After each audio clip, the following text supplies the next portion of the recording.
మారు మనస్సు అనేది రిపెంటెన్స్ అనే ఇంగ్లీష్ పదానికి అర్థం. మరో విధంగా పశ్చాత్తాపము. క్రైస్తవ పరిభాషలో పాప పశ్చాత్తాపము.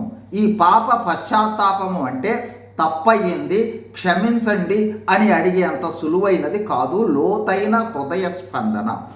రక్షణకు, నూతన జన్మకు, క్రైస్తవ జీవితానికి ఆరంభము మారు మనస్సే. మారు మనసు లేని క్రైస్తవుడు కాదని, మారు మనసు లేకుంటే పరలోక రాజ్యం లేదని చెప్పవచ్చు. మన మారు మనసు లోతు తెలుసుకొనుటకు బైబిల్లో యాకోబు, తప్పిపోయిన కుమారుడు, జక్కయ్య, పౌలు అనుభవాలలో కొన్నింటిని చూడబోతూ ఉన్నాం. ఒకటి, సువార్త మన వద్దకు వచ్చినప్పుడు మనలను పరిశుద్ధాత్మ పాపమును, నీతిని, తీర్పుని గురించి ఒప్పింప చేసిన అనుభవము ఉన్నదా? 2, దేవుడు లేదా వాక్యమై ఉన్న యేసుక్రీస్తు మనలను ఎదుర్కొనిన, మాట్లాడిన, సంధించిన అనుభవం ఉన్నదా? 3, యాకోబు దేవునితో అన్నట్లు నీవు చేసిన సకలమైన ఉపకారాలకు నేను అపాత్రుడను, అర్హుడను కాను అనే అనుభవము మనకు ఉన్నదా? 4, మన అపవిత్రత, దుష్టత్వమును, మన కొరకై దేవుడు చూపించిన ప్రేమ, క్షమ, కృపలను, ఆయన చేసిన కార్యాలను తలచుకొని దుఃఖించిన అనుభవం ఉన్నదా?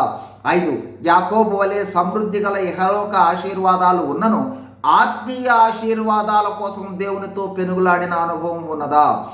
6, తప్పిపోయిన కుమారుని వలె బుద్ధి వచ్చిన అనుభవము, పూర్తిగా దేవుని వైపు తిరిగిన, అంటే 180 డిగ్రీలు వెనుదిరిగిన అనుభవం ఉన్నదా?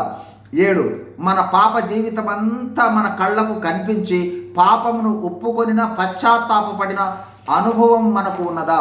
8, చేసిన తప్పులను ఒప్పుకొనుటతో పాటు చేసిన తప్పులను దిద్దుకున్నామా? ఉదాహరణకు మనం హింసించిన వారి వద్దకు వెళ్ళి క్షమాపణ అడుగుట మొదలైనవి. జక్కయ్య అయితే సగ భాగము ఆస్తి పేదలకు ఇచ్చేస్తానన్నాడు. ఎవరి దగ్గరైనా అన్యాయంగా తీసుకుంటే 4 గంటలు చెల్లిస్తానన్నాడు. ఇలాంటి అనుభవాలు మనం ఏమైనా కలిగి ఉన్నామా? 9, మారు మనసు అనుభవంలో పౌలు దేవునితో నేనేమి చేయాలి నీ కోసం ప్రభువా అని అడిగాడు. ఈ ప్రశ్న మనము దేవుణ్ణి వేసిన అనుభవం ఉన్నదా? ఇవి వారి జీవితాల్లో కొన్ని అనుభవాలు. ఈ అనుభవాలతో పాటు మనకు వ్యక్తిగతంగా ఇంకా ఎన్నో ఉండవచ్చు. ఈ కొన్ని అనుభవాలు మనకు ఉన్నవా లేవా అని మనం పరిశీలన చేసుకున్న ద్వారా మనము మరింత ఆత్మీయ లోతుల్లోనికి వెళ్ళగలము. God bless you. Thank you.